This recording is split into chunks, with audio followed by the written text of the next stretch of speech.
Bonjour à tous, ravi de vous retrouver. Merci de nous recevoir. Le Forum INCYBER a effectivement décidé cette année encore de renforcer encore plus sa dimension européenne. Pourquoi ce choix? Alors, il y a deux raisons. La première, c'est une raison industrielle. Ça a été dit par les intervenants précédents. On a un écosystème européen sur ces sujets de cybersécurité et de confiance numérique extrêmement foisonnant, extrêmement riche, mais encore très fragmenté. On a fait un mapping avec la European Champion Alliance récemment, qu'on distribue d'ailleurs, qu'on diffuse pendant ce forum, montrant qu'on a 1300 entreprises aujourd'hui sur ces sujets de sécurité numérique, avec des leaders dans chacun des segments, en tout cas des pépites dans chacun des segments, mais qui peinent encore aujourd'hui à trouver la façon de scaler, de passer à l'échelle. Et ça, c'est le signe aussi d'un manque d'intégration des marchés européens. Chaque pays, en fait, achète soit son pays, soit américain, mais n'achète pas dans le pays voisin. Et donc, il faut développer cette intégration. Et c'est vraiment le sens des partenariats stratégiques que nous montons dans le cadre du forum, avec cette idée de faire du forum un véritable forum européen. Partenariat évidemment avec Hexatrust en France, partenaire stratégique. Et je remercie tous les membres d'Hexatrust pour leur confiance, puisque c'est un partenariat maintenant que nous avons depuis longtemps. On a également noué un partenariat très important avec la WEN Conférence, événement qui a lieu chaque année à La Haye, aux Pays-Bas. Magnifique événement, donc avec un échange dans les deux sens. On accueille ici un pavillon hollandais et on monte un pavillon français. On amène des entreprises avec nous en Hollande, et c'est voilà, le signe aussi d'une Europe qui se construit. On a créé aussi, on a lancé un partenariat très récemment avec une société qui s'appelle KuppingerCole, et je salue Martin Kuppinger qui est parmi nous ici et qui viendra nous rejoindre tout à l'heure. Et ça, c'est un partenariat stratégique puisque c'est une société qui produit des études de marché, et je dirais qu'avant même de parler autonomie stratégique, il faut aussi parler autonomie intellectuelle. Et l'autonomie intellectuelle, ça consiste à penser nos marchés par nous-mêmes, avec des capacités d'analyse, des capacités de détection de tendances et d'identification des entreprises.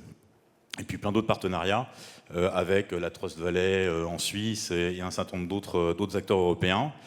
Donc je dirais que ça, c'est la première raison. Et puis il y a une deuxième raison qui est une raison politique. C'est le contexte, on en a parlé. Le contexte, c'est que le numérique n'est pas uniquement un enjeu de soft power, on le découvre un peu tard. C'est aussi un enjeu de hard power. Quand les États-Unis exportent leur pile technologique IA, et je vous renvoie à la stratégie américaine sur l'IA publiée en juillet dernier, c'est très clair, l'objectif c'est de verrouiller le marché. Et pas uniquement sur les couches infrastructurelles, sur toute la pile technologique. Et donc face à ça, il faut évidemment qu'on ait une approche un peu plus dynamique, qu'on muscle notre propre pile technologique, et qu'on passe finalement de la défense d'intérêts, de valeurs plutôt relativement abstraites, néanmoins essentielles, à vraiment la défense de nos intérêts. Et je crois que ce thème, aujourd'hui, infuse en Europe. On était un peu les seuls il y a quelques années à parler d'autonomie stratégique. Aujourd'hui, j'ai cru comprendre que les Pays-Bas avaient désigné un ministre du numérique et de la souveraineté, ce qui est assez nouveau, je crois.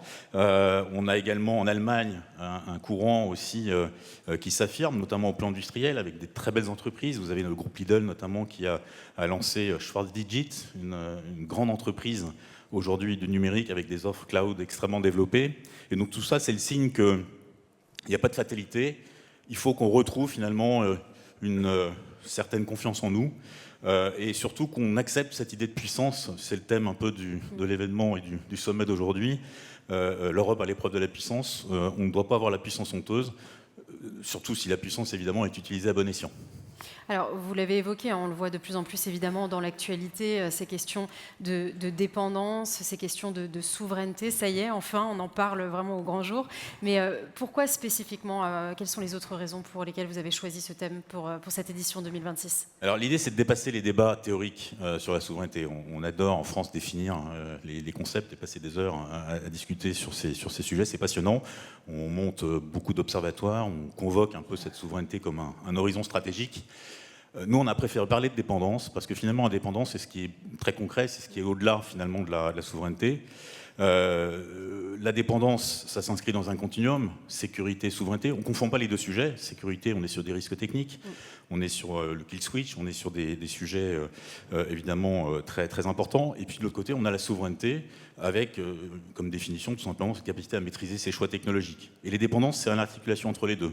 Avec donc des conséquences évidemment sur la sécurité, c'est la disponibilité des systèmes. Dans le DICT, cher aux experts de cybersécurité, on parle bien de disponibilité. Et puis c'est aussi évidemment un impact sur la maîtrise de nos choix technologiques, sur la souveraineté. Donc on est à l'articulation des deux.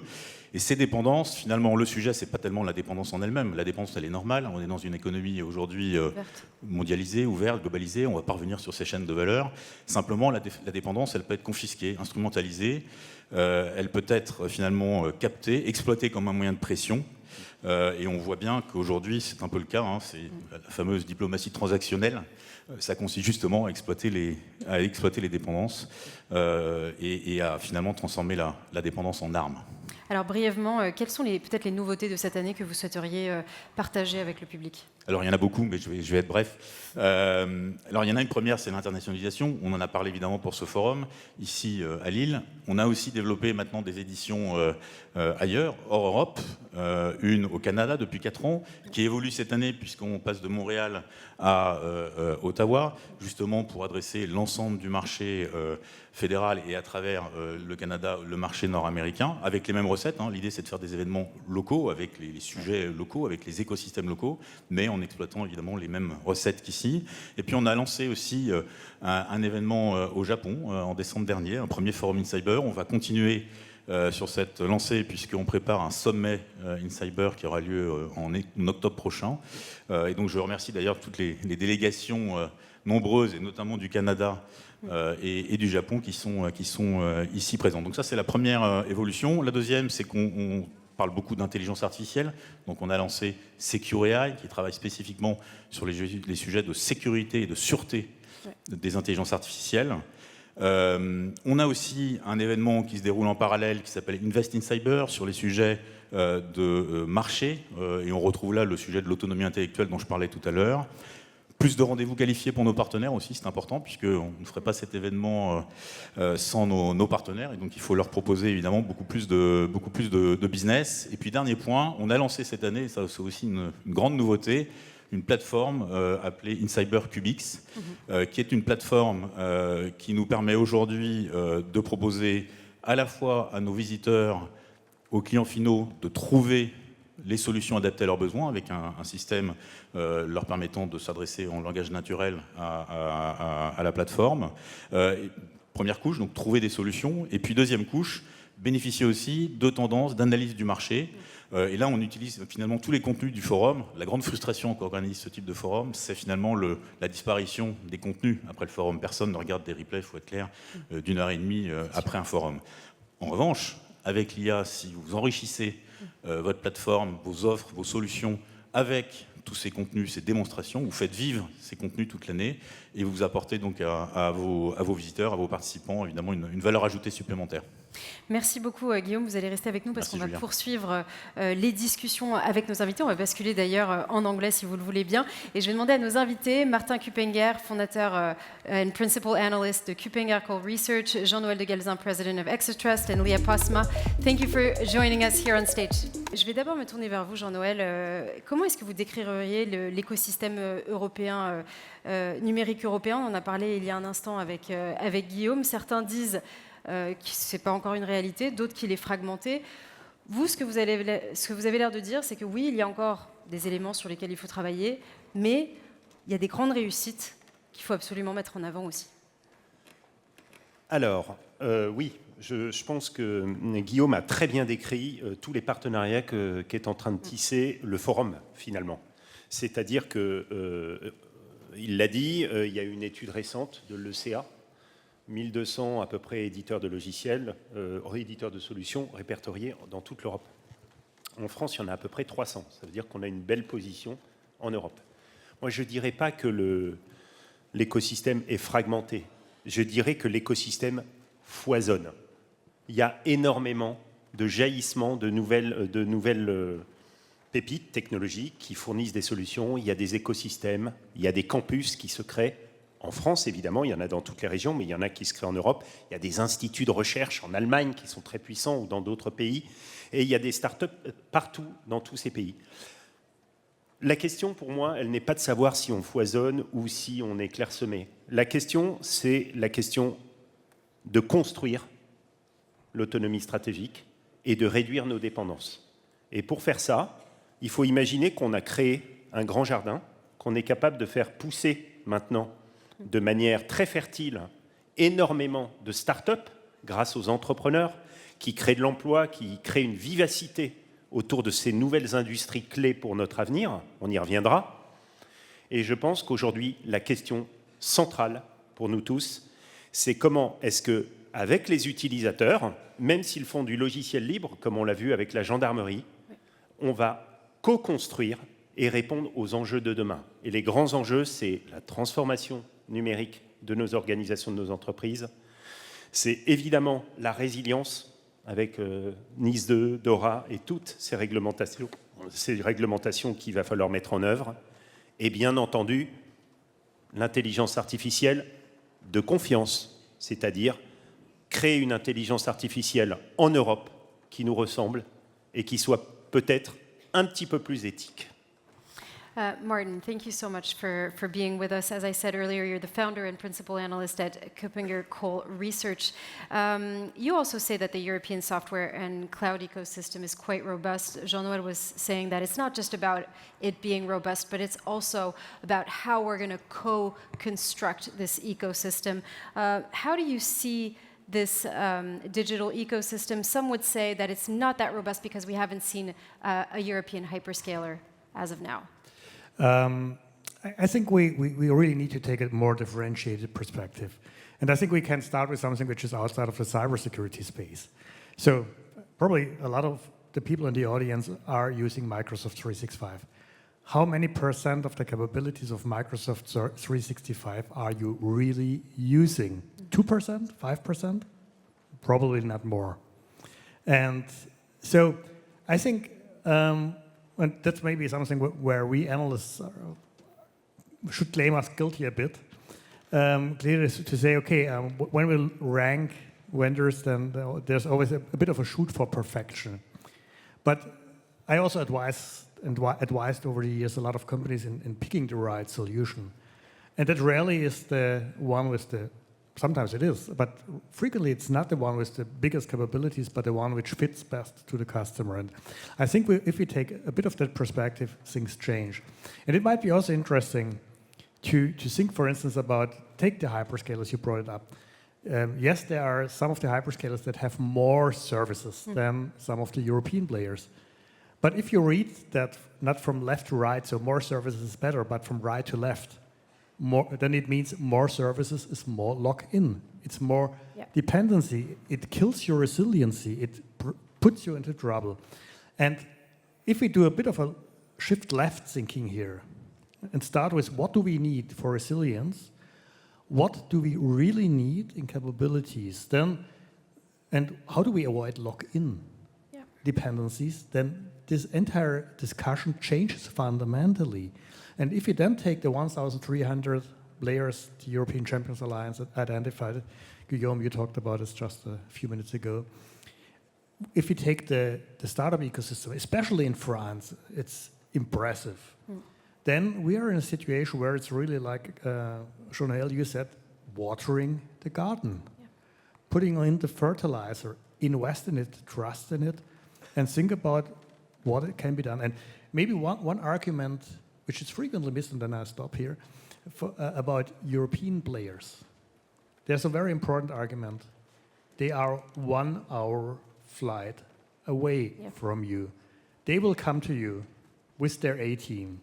And that is something I learned over the years. A lot of organizations, even very large organizations, really not only appreciate, but sometimes need closeness, proximity, and maybe also the same kind of thinking can be extremely beneficial. It's not that we should do not necessarily everything European, but I think we could really shift left our thinking about it a bit and not just say, oh, these are big, these are small, they must be better. No. So when we talk about watering the garden and making all of those plants grow, Leah, Postma, as I said, you're the management digital economy at the Dutch Ministry of Economic Affairs. For the plants to grow, we need more cooperation. It's often pointed as one of the issues within the European Union. There's not enough cooperation, even between companies. What would you say today is actually working within the EU, and where are the main obstacles? Where do they remain still to this point, do you think? Since this is a bilingual panel, I would first like to say bonjour à tous de la partie de la Hollande et de la part du gouvernement hollandais. Je tiens à vous dire que l'amitié et la sympathie de deux âmes égales. Alors je suis ravie d'être ici et comme l'ambassade néerlandaise en France dit, toujours proche. So back to English. Hi everyone who doesn't speak French. Thank you. I think when we look at the cooperation within our 27 member states, because that's a lot, I think in basics there is a strong cooperation going on. So I think in public-private partnerships we find each other. There are joint research programs, right? Think about Digital Europe program or Horizon. However, having said that, I think it's also a complex process. We have to be fair with that. I think it's a complex process. It's slow. It doesn't help SMEs always. I think that's an important thing because we know that much of the innovation going on comes from SMEs. So I think if we look at the high administrative burden and the fragmentation that's going on, I think we should take a pragmatic approach as well. And I think one of the answers there and the way forward leans in more cooperation with smaller coalition. So it's a really pragmatic approach that like-minded countries, for instance, like the Netherlands and France, just mentioning as we are here today, I think should take on really to work together on key technologies like AI, cyber, and post-quantum cryptography, for instance. So moving forward in smaller like-minded groups of countries. We don't have much time on this panel, but I'd like to know, when it comes to sovereignty, we said earlier, you'd rather on this event talk about technological dependencies, but when it comes to sovereignty, when it comes to the cloud, for instance, Martin, you say it's not black and white. It's something, there's many shades of gray. How would you go about this issue of sovereignty, and how can we deepen our strategic autonomy? Briefly, Martin, and then I'd like to hear Jean-Noël. Yeah, so I think we need to take an approach which thinks about what is the really critical things we must keep under control. This is the starting point. Our first thing is not changing Microsoft 365 or something like that. It is the core of everything we are doing. Cybersecurity and all the other things, OT stuff, which can kill our business and our economy. Jean-Noël.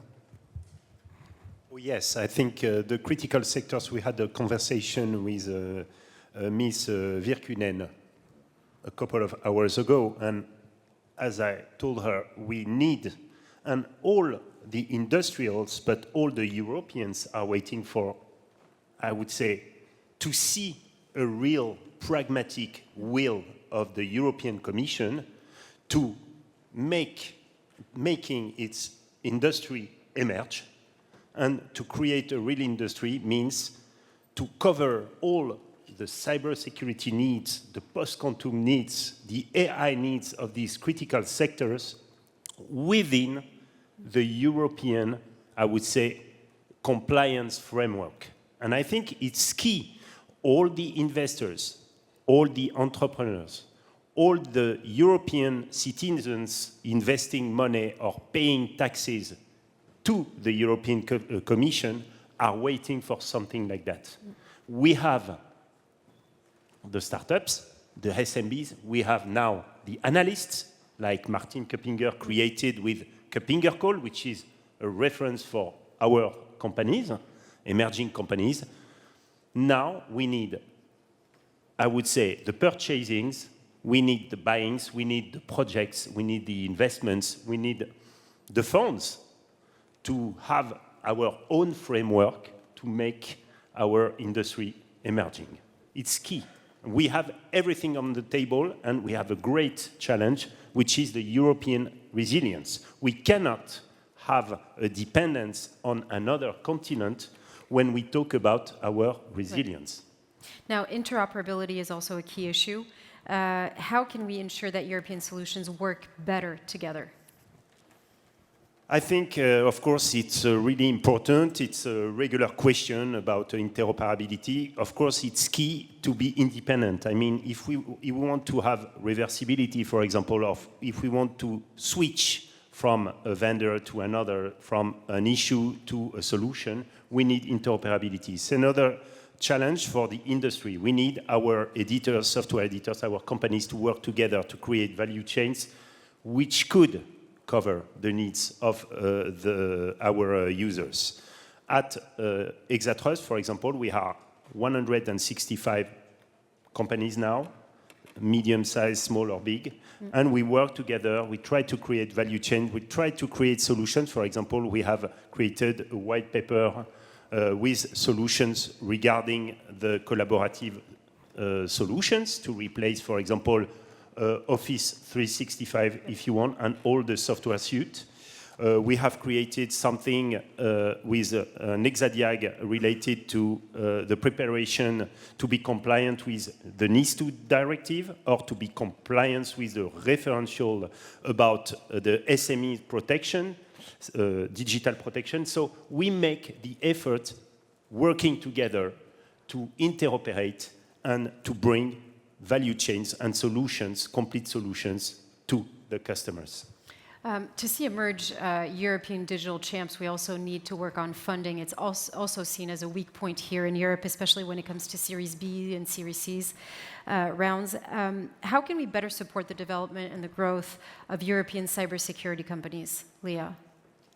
Well, I think it's a well-known problem, right? We see research ecosystems, and from that on, we see cybersecurity startups coming from that. But then when they need to grow and scale, that's where the issue arises. So I think there is a little bit of a risk-adverse appetite, I would say, if you look at the investment climate here in Europe. And it's also a little bit fragmented because we need more capital and investment and as well as more united investments. Now also we have public funding, right? So you have private capital, but also public funding. But there what you see is it's sometimes hard to access because, as I said, there can be administrative burden, et cetera, et cetera. So I think the way forward here is really what will help is more combined investment. So if we have that public-private cooperation where public funding and private capital unite, I think in an integrated approach, I think that's what the best way forward would be there. Briefly, yeah. Martin, and then we're coming to the end. Last, I think investors in Europe should, in this space, focus more on build-ups than just trying to find the one big target, because the build-up potential is there. We have so many 5 million, 7 million revenue companies. That's where you need to look for as an investor. We're coming to the end of this roundtable. Maybe, Jean-Noël, if you have one last closing I think, of course, the funding is really important. Let's keep in mind that we have two models, like an entrepreneur in France. When we choose to open our capital and to work with investors today. One model is the perspective to bring our solutions to all the important and essential operators in Europe. This is a way, if we are able, for example, to create the European preference or to apply in our purchasings a European preference, it's a business model where we could create European champions. The other model is the model of today. We create a startup, we sell to a few European companies, we run to the United States, and we raise funds, and we become extra-European. So we have a choice to do today. That's why we are really committed in the opportunity to create this European preference, to bring a lot of projects, customers, and opportunities to the industry to make this industry emerging. And second thing, to have the capacity to make the famous build-ups Martin is talking about. It's key. We need to put tickets in the companies with 300, 360, 500 millions in these companies to create the future Thales, Orange, Bechle, and many other companies. Guillaume, brièvement, parce qu'on arrive à la fin. Oui, juste un point, pardon, je reviens en français, sur la plateformisation. On oppose souvent la plateformisation au best of breed. Best of breed, ça consiste à choisir la meilleure solution et du coup avoir beaucoup de solutions. Aujourd'hui, avec les nouvelles architectures avec l'IA agentique, on va pouvoir concilier les deux. Et donc la plateformisation qu'on observe tous et dont nous avons besoin pour simplifier la cybersécurité n'est pas du tout en opposition avec le fait de choisir des solutions, pour revenir à l'interopérabilité, de multiples solutions, puisque les solutions aujourd'hui sont collaboratives un peu par essence quelque part. Donc ça c'est un point aussi important pour mieux intégrer nos marchés. And Leah, that will be the last comment. Please. I think, very briefly said, I think cybersecurity is a team sport, so we should focus together on an integrated approach on the right things. Thank you very much all indeed for this fascinating roundtable. I think we can give them a warm round of applause.